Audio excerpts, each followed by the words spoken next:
kilos de sol en la piel, sus bienes y sus males. Bueno, bienvenido a nuestro podcast 7 Transformaciones, una revolución. Con nosotros, nuestra productora de programa, nuestra hermana ingeniera Yanet Camacaro.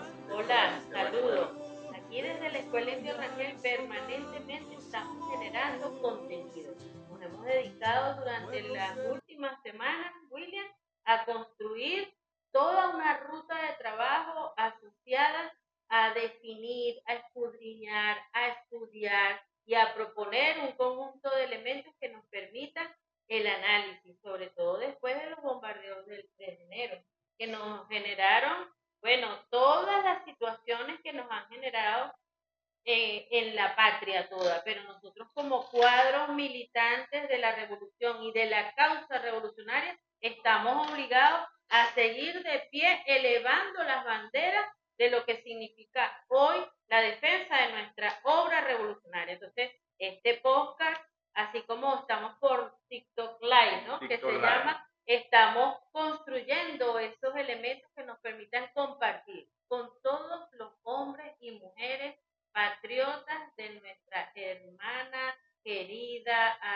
aliada permanente a la lucha, nuestra patria Venezuela. Así que vamos a dedicarle este programa al cierre de Febrero Rebelde. Febrero que marca un antes y un después, que nos indica cómo es eso de continuar permanentemente construyendo la lucha, la fuerza revolucionaria. Es el 27 y 28 de febrero de aquel 1989, 37 años de el quiebre, de la crisis estructural de un modelo que ya no daba para más. Crisis estructural del capitalismo, este es el nombre que tiene ese estallido social que se dio en el 89, que además fue masacrado más de 3.000 personas, de distintas zonas populares del país, bueno, a través de lo que ellos denominaron el Plan Ávila. Pues suspendieron todas las garantías y bueno, todos esos sucesos que aún sabemos nosotros que pasaron. Pero queremos analizarlo políticamente. El comandante Chávez decía, unos años por supuesto atrás, en uno de sus análisis de Caracas, decía de que el estallido social tenía que ser estudiado a profundidad, porque era la primera rebelión del continente, inclusive cuando se caía lo que era el muro, lo que llamaban el muro de Berlín, que era el muro soviético, del muro socialista que existía para ese momento. Entonces, cuando estaba decayendo, en plena Guerra Fría, estaba decayendo el modelo socialista, estaba resurgiendo en Latinoamérica, en esta otra parte del mundo, a ese movimiento popular. En contra, no como algunos dicen, no, fue en contra de la gasolina, no, fue en contra del salario, no. Fue que el pueblo, desesperanzado ya, que no tenía reivindicación social, política, económica, no tenía cavidad en un proyecto neoliberal, salió a las calles pues desbordado en contra de todas esas medidas que venían paulatinamente denigrando a la población venezolana. Por eso es que ayer en el programa de radio hablábamos de eso y hablábamos también del tema de la agenda alternativa bolivariana, que el comandante Chávez lo explica muy bien. Esto la tenemos por aquí. Estos componentes estructurales que el comandante Chávez indica en el 96 en esta agenda alternativa bolivariana. Y vamos a hablar de punto de inflexión en la medida en que hay una caída, pero es un quiebre estructural, como decíamos, del modelo neoliberal, del modelo capitalista, porque se pretendió por la vía electoral, que acababa de ser electo por segunda vez Carlos Andrés Pérez, de aplicar un paquetazo a la vida de la patria. O sea, nosotros íbamos a seguir sosteniendo ese modelo. Y al igual que lo hace Milei hoy, se pretendía que nuestro pueblo asumiera el paquetazo como si nada, pues que los productos aumentaran y era lo que pasaba. Todos los anaqueles estaban servidos para comprar, pero la economía de la patria no daba para que nuestra gente comprara. Y lo quiero decir en términos de gente, porque en ese momento efectivamente éramos un reguero de gente, que dice nuestra profe Judy Valencia, porque no había una conducción política y ese elemento también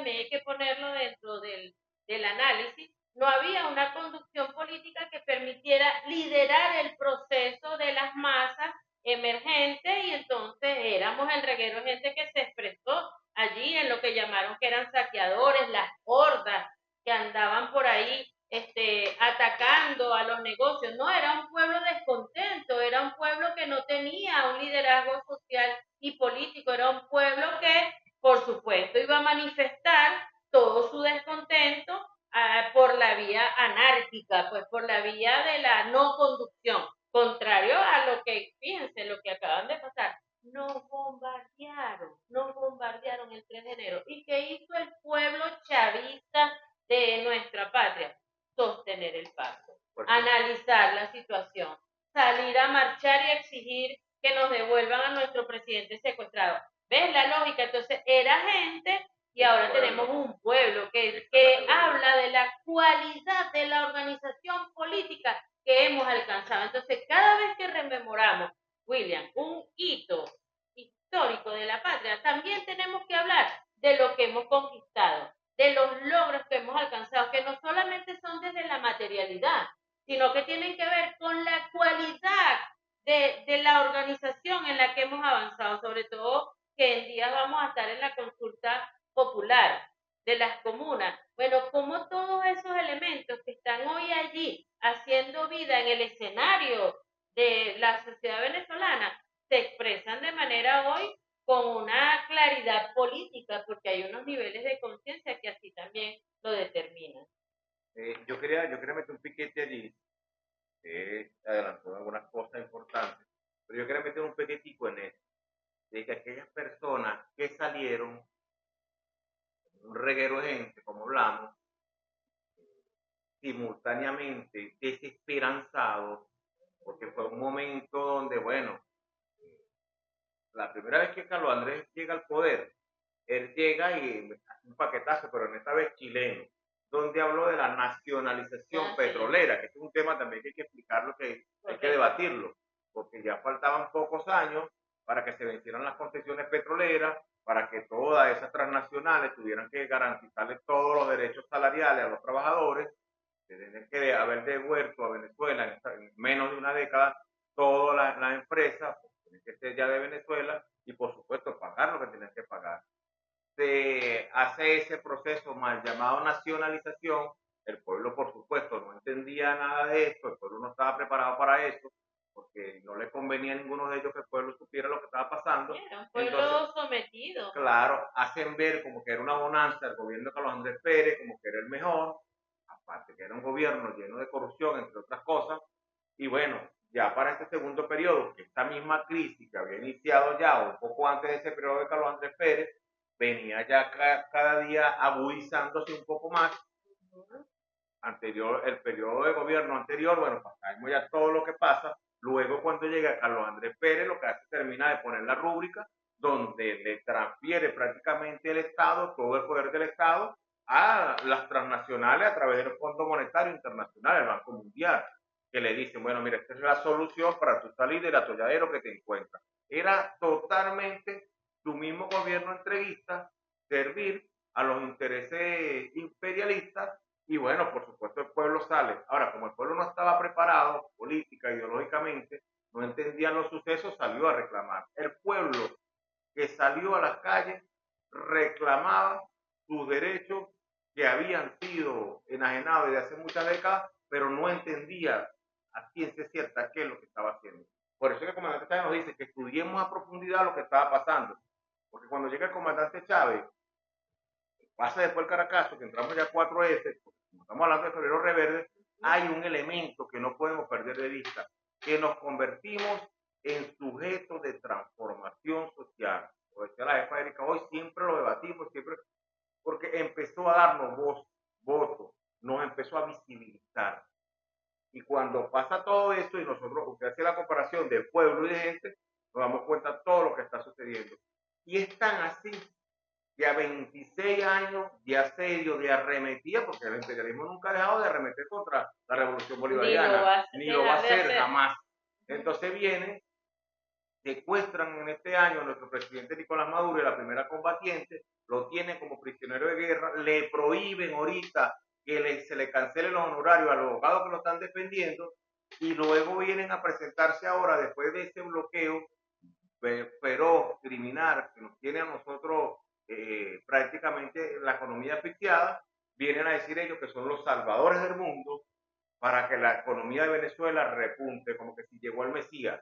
¿Ves? Nos quieren hacer vender esa visión. Así que hay que tener mucho cuidado, quienes vean esta información, quienes ven nuestra transmisión que le estamos dando, porque no es verdad que los Estados Unidos son los salvadores del mundo, no son tampoco los policías del mundo, y mucho menos vienen a ser buenos con Venezuela. Ayer salía la presidenta encargada de Delcy Rodríguez y decía, porque bueno, Trump había dado unas declaraciones anteriormente donde decía que Venezuela era su aliado comercial y era su amigo.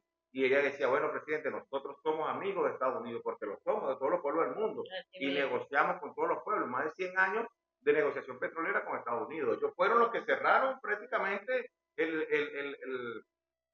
todo el comercio petrolero con Venezuela para querer asfixiar nuestra economía, cosa que no pudieron, porque ese elemento que usted acaba de decir, la conciencia de pueblo que nos ha conllevado a mantener la paz, mantener la calma, bueno, un elemento trabajado por el comandante Chávez y por el presidente Nicolás Maduro. Entonces, si Trump dice, está diciendo ella, si tú dices que somos nuestros aliados, que somos nuestros amigos, Venezuela y Estados Unidos, entonces ¿para qué no nos renuevan las sanciones? Quítanos las sanciones, porque ahorita se renovó el decreto Obama, lo estamos hablando hace rato, estamos tocando este tema también. Ajá, entonces, bueno, fíjate, un poco estamos evaluando como todos los elementos que estaban allí alrededor de este momento crítico de la patria, porque bueno, como toda acción política que no trabaja a favor de las grandes mayorías en una nación, va a traer consecuencias.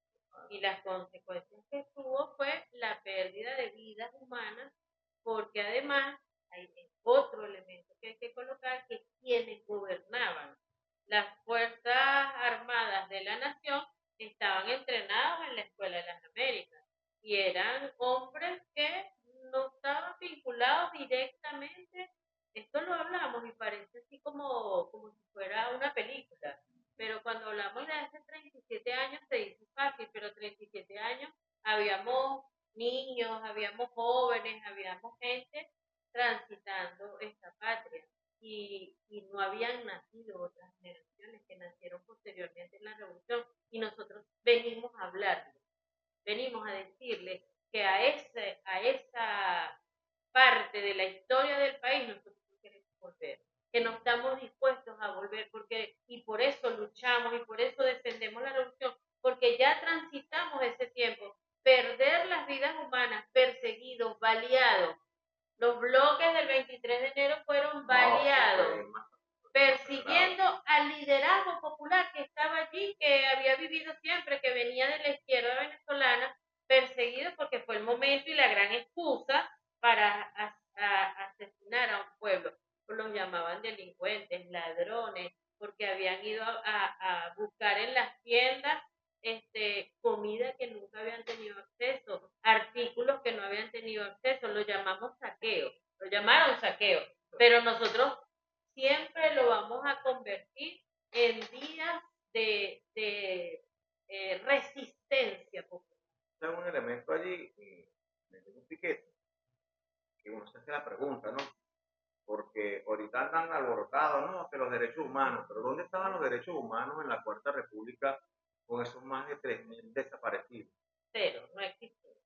Entonces ahora muchos vienen a dársela con golpes de pecho, con la ley de amnistía, que bueno, nosotros somos presos políticos, que además la creamos nosotros, exacto, y la ajustamos en la asamblea, en nuestra asamblea soberana nacional, la ajustamos para reivindicar los derechos de los seres humanos efectivamente. Pero entonces aquí hay un poco de delincuentes que quieren aprovecharse de esta coyuntura y de este momento político para decir, bueno, que a ellos los tienen que sacar. No, sigues preso porque asesinaste a mujeres y las picates en pedacitos en nombre de un odio que le tienen a la patria toda. Y como muchos otros que estuvieron ahí involucrados. Entonces, es lo que decíamos hace unos días, no puedes mezclar presos políticos con asesinos. Sí, pues. no, es un tema ahí que salí ayer, bueno, la que se creyó lideresa, Ceci Flor, llamando nuevamente a las sanciones que había que remeter, llamando a la invasión de Venezuela. O sea, esa gente sigue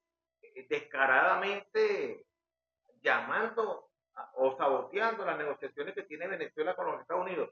También le respondía a la presidenta encargada de ese Rodríguez, le decía, mira, pero es un sector que no va a ser amnistiado porque es un sector vende patria, es un sector entreguista y es un sector que está llamando al odio. Y es el mismo sector que fue el que pidió sanciones para Venezuela y es el mismo sector que ha estado beneficiándose de los recursos que han saqueado a nuestra patria durante este tiempo. Dirigió Guarimba, asesinatos selectivos, o sea, ahora son ovejitas. Pues. Sí, no, estaban preñados de buena voluntad, ¿se acuerdan de esa historia también de la patria? Entonces, ¿a qué venimos? Venimos a recrear este tiempo y lo que hemos construido en referencia a esos hechos que nos trajeron hasta aquí. Porque el liderazgo del comandante Chávez emerge a partir precisamente de esa situación, militares patriotas que se negaban a asesinar pueblos, a perseguir dirigentes políticos y dijeron, mira, ya basta, pues aquí no puede ser. Por eso es que el 4 de febrero siempre lo reivindicamos como Día de la Dignidad. ¿Por qué? Porque fue hombres y mujeres de ese tiempo, en esos hace 37 años, que asumieron el liderazgo político de conducir los destinos de nuestra sociedad en otra dirección, en una dirección más humana, más clara, más digna. Entonces, nosotros nos encontramos hoy en un tránsito, como todo hecho histórico que nos ha tocado vivir. Desde Bolívar, nosotros siempre vamos a asumir desde aquí, William, lo hemos venido asumiendo, el tránsito que nos enseñó el comandante Chávez. Desde Angostura hasta el libro azul. ¿Por qué? Porque aquí está marcada y determinada la historia de la patria. Cuando analizamos en Angostura a Bolívar, vamos a encontrar exactamente los mismos elementos que hoy están presentes en estos días que estamos viviendo. No vamos a aceptar la colonización de la patria, porque esta patria es libre, es independiente y soberana, y sobre eso Bolívar hacía toda una apología de la nación en la que teníamos que convertirnos. Y lo hizo el comandante Chávez en el libro azul y en todos los momentos políticos que dirigió el tiempo revolucionario. Y lo ha hecho el presidente Nicolás Maduro en todo el tránsito que nos ha tocado dar en estos 10 años de guerra inclemente contra la patria, que lo único que busca es quebrar la moral de toda la vanguardia chavista que garantiza la paz de la nación, quebrar la moral para que nosotros entreguemos las banderas y por supuesto ellos puedan entrar aquí libremente a robarse todos los recursos y todo el patrimonio que nos corresponde como nación. Así que estamos viviendo momentos históricos, nos sentimos, como dicen en términos bendecidos de que nosotros estemos viviendo y haciendo esa historia. Porque somos protagonistas como pueblo, nosotros estamos determinando el destino de la patria y eso nos mueve permanentemente a garantizar la obra y eso lo hacemos en los murales, eso lo hacemos en la radio, eso lo hacemos cuando vamos y nos encontramos con cada caso social que estamos obligados a resolver como revolución, cuando vamos y hacemos espacio político para la construcción del poder popular. Es el esfuerzo que todos estamos asumiendo en este tiempo. Son tiempos complejos, lo hemos dicho y lo asumimos.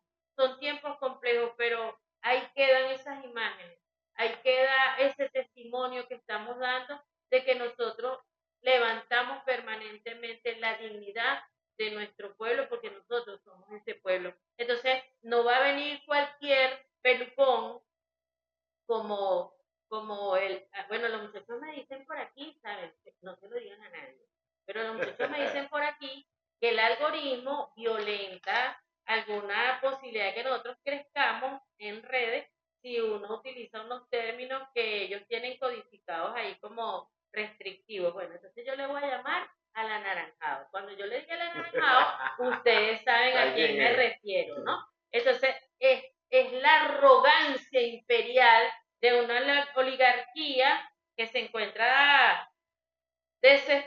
por un lado porque no tienen las mejores condiciones de gobernanza en su propio país, pero también porque hay el deseo permanente de acabar, socavar todo aquel proceso de independencia, de liberación nacional que los pueblos determinan, que es lo que nos viene pasando. Entonces, fíjense lo que dice Marco Rubio. William, permíteme ahí que yo lea un ratico esto. Dele. El Marco Rubio dice que ese es otro innombrable que tenemos que identificar, porque tenemos que identificar, esto es para eso, para que tengamos claridad de quiénes son los verdaderos enemigos de la patria. El enemigo, develarlo, esa es la tarea de nosotros aquí. Entonces nosotros no venimos aquí a develar. El enemigo es nuestro, no es un compañero del partido, no es un compañero de las comunas, no es un compañero de los mismos que venimos haciendo el trabajo, no vale, tenemos diferencias circunstanciales.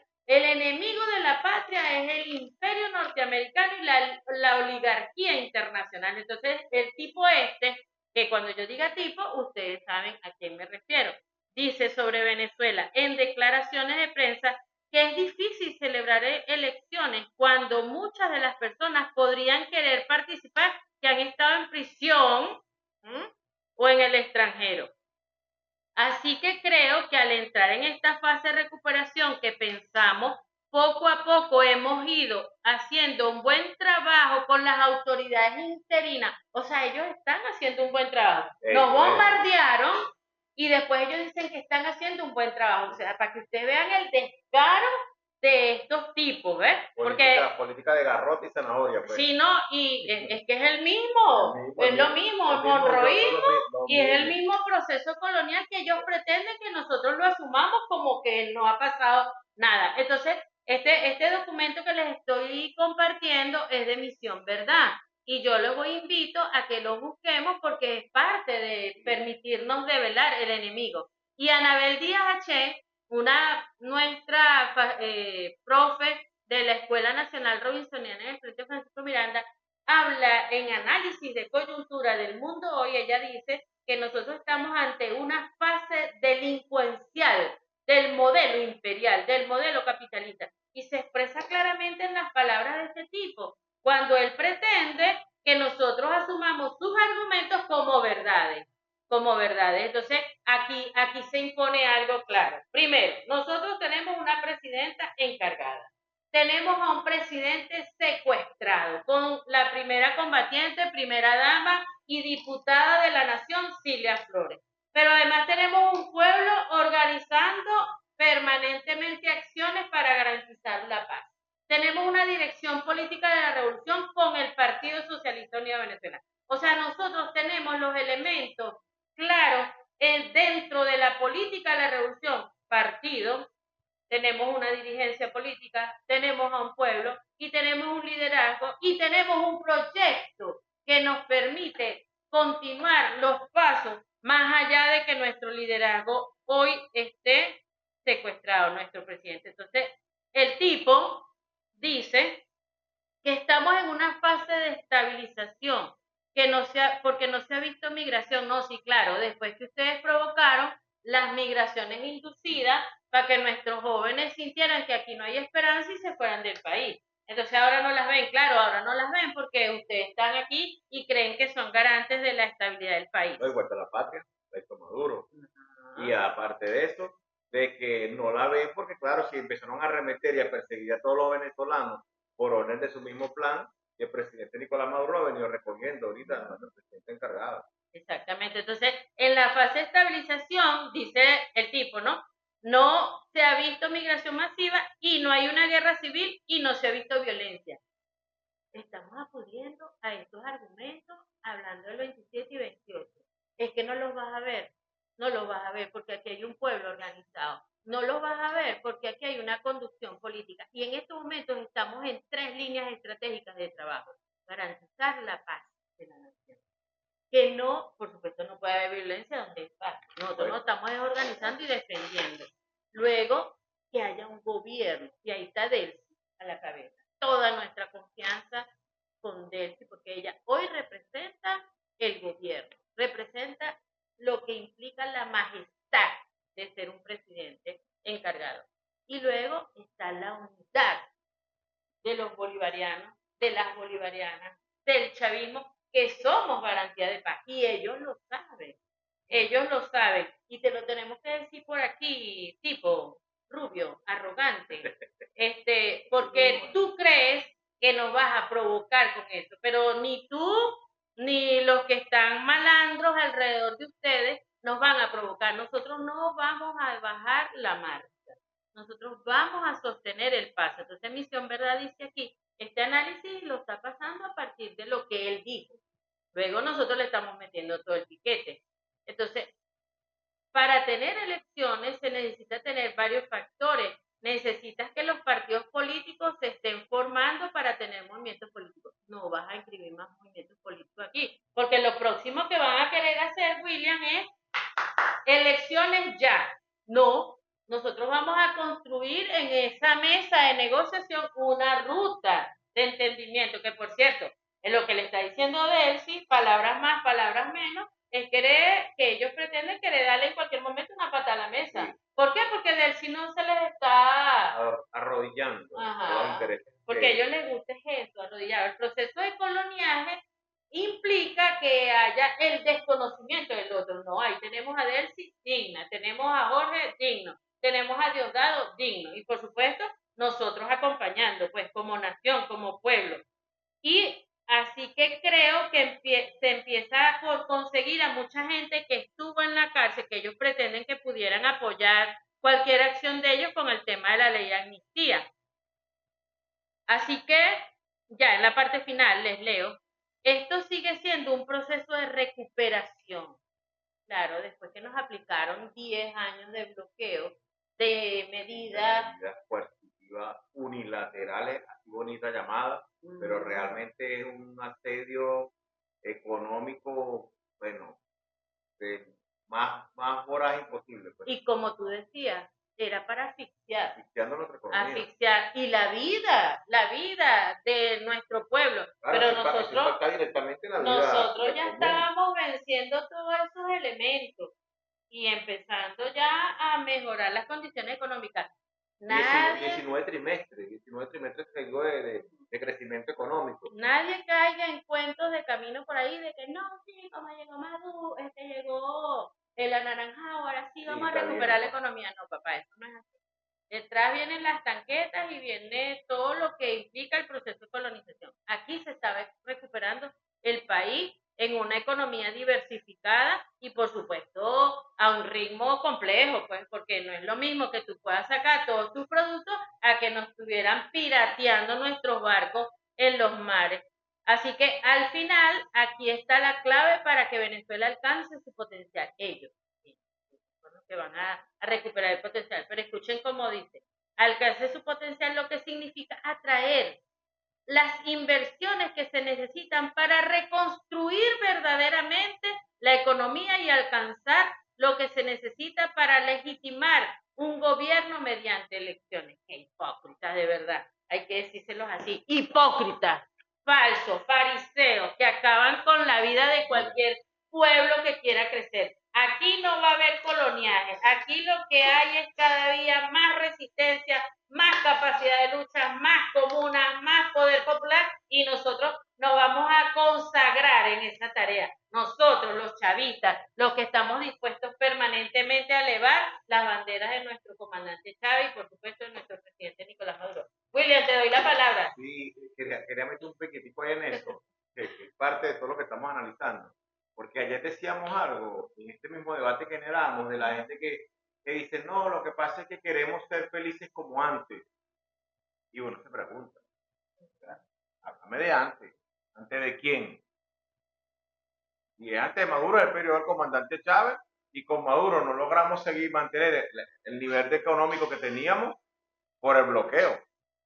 ¿Tú quieres ser como antes? Me estás hablando del gobierno chavista, revolucionario. Porque si me hablas antes de Chávez, bueno, te agarramos una vez cifra que tenemos aquí. Por cierto, voy a meter un piquete mientras hablo de eso. Esto fue una anécdota del comandante Fidel. Una entrevista que le estaban realizando la periodista, entre tantas cosas, le pregunta si no tiene miedo. Le pregunta al comandante Fidel, ¿tú no tienes miedo? ¿Tú nunca has sentido miedo? Bueno, porque Fidel. Y el Fidel le pregunta por qué. Bueno, porque todos los revolucionarios que uno entrevista en cualquier latitud ahorita del mundo, pues tú eres el referente histórico, Cuba y tú, de las revoluciones que se están levantando. Entonces, ¿a quién acude Fidel entonces cuando Fidel tiene miedo? Y Fidel le dice, a donde debe acudir todo revolucionario, que es a los principios. O sea, si usted tiene dudas, si usted tiene miedo, usted tiene que ir ¿a dónde? A los principios. ¿Y cuáles son los principios de la Revolución Bolivariana? El Chávez. proyecto nacional. El proyecto nacional Simón Bolívar está aquí en el libro de Angostura, aquí. Inicia aquí con nuestro libertador, toda la gente emancipadora está en Angostura. Entonces aquí están los principios, las raíces de este proyecto bolivariano sintetizados en nuestro hermoso libro azul. Ahora, ¿por qué tocamos esto? Porque hay gente pescando el río revuelto. Hay gente que a través de los medios de desinformación, ahorita cualquier persona es analista. Hay persona que no se ha leído nada, repite y utiliza los medios, y hay quienes sí son influencers bien tarifados que lo utilizan para confundir a la población. Pero como nosotros sabemos que tenemos un proyecto... Y además chismoso, de baja sí, ralea. Es así, de chismoso, de baja ralea. Como nosotros sabemos que tenemos un proyecto, nosotros sabemos, mira, en el 96 Chávez escribió esto. ¿Por qué el comandante Chávez escribe este documento? Porque la década perdida... Agenda alternativa bolivariana. Mira, todos los documentos que sacamos durante esta revolución. Total, la agenda alternativa bolivariana para darle solución a la década perdida. La década de los 90, los 80 fueron denominadas la década perdida, porque era la década donde no teníamos oportunidad. ¿Ustedes creen que ese estallido? Por eso es que estamos hablando del estallido social del Caracazo en el año 89. Y nos estamos viniendo este tiempo para poder hacer el paralelo. Y hacemos ese análisis comparativo para que nadie se llame engaño y estén pensando que ahora el imperialismo es bueno. Sí. O sea, una gente que te bombardeó hace 2 meses no puede pretender tú hoy que es bueno. Y entonces te bombardea. Y también atacaba a Bolívar. Irving, y atacaron a Bolívar. Ahí están las cartas de Bolívar con Irving. Por eso es que yo me voy también a la agenda alternativa, porque el comandante Chávez agarra y una vez con cifras. Si hay algo que tiene el comandante Chávez, eran las cifras claras de lo que estaba sucediendo. Y ayer lo hablábamos.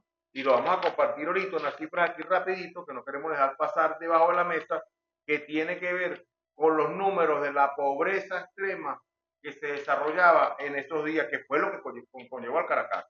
Mira, entre el año 1988 y 1991, el número de venezolanos debajo de la línea de pobreza crítica, se incrementó de 45 a un 60%. Pobreza crítica. O sea, nada. Sin bloqueo, con todos los recursos petroleros que manejaban en esa época. Tú que dices que quieres volver a la época bonita, a la época buena, que antes era mejor. Por eso es que te digo eso. Y luego se acercó al 90% y la pobreza extrema saltó de 25 a 50% en el año 1996. El comandante Chávez, que había pasado por supuesto 4F y había escrito el libro azul, el comandante Chávez de una vez saca este documento, Agenda Alternativa Bolivariana, donde prioriza los ejes problemáticos. Y aquí lo tiene, pues los ejes problemáticos. De esto vamos a hacer un live también para hablar solo de la Agenda Alternativa Bolivariana, pero queremos traerla como referente histórico, como un valor importante de los escritos y de los análisis, que además la Agenda Alternativa Bolivariana también es un documento que de una u otra forma denuncia cómo se encontraba el país en ese momento y habla de 2 ejes problemáticos: la pobreza, la desnacionalización. Y habla como la pobreza, como con la crisis social, la crisis de seguridad, de servicios, la crisis estructural, pues que estaba con ese paquete neoliberal. Entonces, este documento lo vamos a profundizar luego, pero queríamos traerlo porque si hablas del Caracazo, tienes que saber el único proyecto que se presentó para salir del atolladero y que fuera al servicio de la población fue la Agenda Alternativa Bolivariana con el Proyecto Nacional Simón Bolívar. Porque lo demás, el paquetazo neoliberal, que es lo que pretenden traer nuevamente con esa recolonización de nuestra patria, para los que decían que eran felices y no lo sabían. Yo no sé de qué año me estás hablando tú cuando me dijiste que era feliz, pero te llamo y te invito a estudiar unos documentos que son de vital importancia para comprender la situación en que se encontraba Venezuela. No te creas todo lo que te están diciendo por ahí. Te invitamos a tú mismo investigar estos documentos y revisar la realidad de ellos. Sí, definitivamente el análisis de este tiempo y en su paralelo a los hechos del 27 y 28 de abril nos tienen que llevar como hombres y mujeres libres a investigar más. No crean todo lo que dijimos aquí. Nosotros simplemente ponemos allí argumentos. Investiguen, debatan. Estas son herramientas para el debate que nos deben permitir estudiar y profundizar. Y yo quiero, como vamos cerrando, a acudir aquí a un argumento que escribe Erika Farías en el preámbulo al libro azul. El presidente Nicolás Maduro luego hace una versión donde hace también otro preámbulo, pero ella un poco lo recoge en el tema del libro azul y la utopía concreta robinsoniana, que son elementos que están allí en la base ideológica del modelo de sociedad que nos hemos ido dando.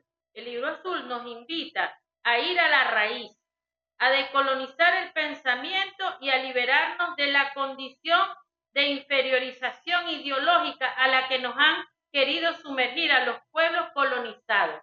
Es que cercenándole la capacidad de identidad.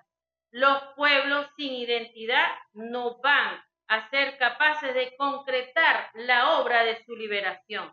Es en la historia de la filosofía política venezolana, entre el modelo teórico primogénico robinsoniano, bolivariano y zamorano, con proyección histórica y geopolítica, es el bolivarianismo como una propuesta continental que trasciende el Estado-nación y recoge las máximas aspiraciones de un pueblo que lucha por su liberación encarnado como símbolo patriota. Así que estos son los elementos que nos enarbolan. Venimos de esa historia liberadora, de haber vencido al coloniaje español, y nosotros en este tiempo venceremos al coloniaje imperial norteamericano arrogante que no tiene otra condición sino la explotación y la sumisión de los pueblos. Por eso lo hacemos con gallardía,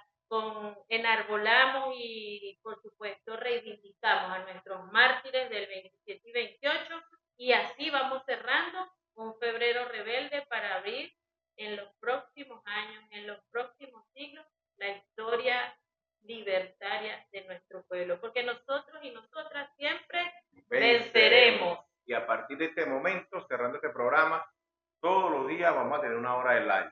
Nos va a ver aquí de lunes a viernes transmitiendo distintos temas de vital importancia. Vamos a ayudar a tu formación para que no te engañes. Yo conocí a Bolívar una mañana larga en Madrid, en la boca del 5º regimiento. Padre, le dije, ¿eres o no eres? ¿O quién eres? Y mirando el cuartel de la montaña dijo, despierto cada 100 años, cuando despierte el pueblo, pueblo, pueblo, pueblo.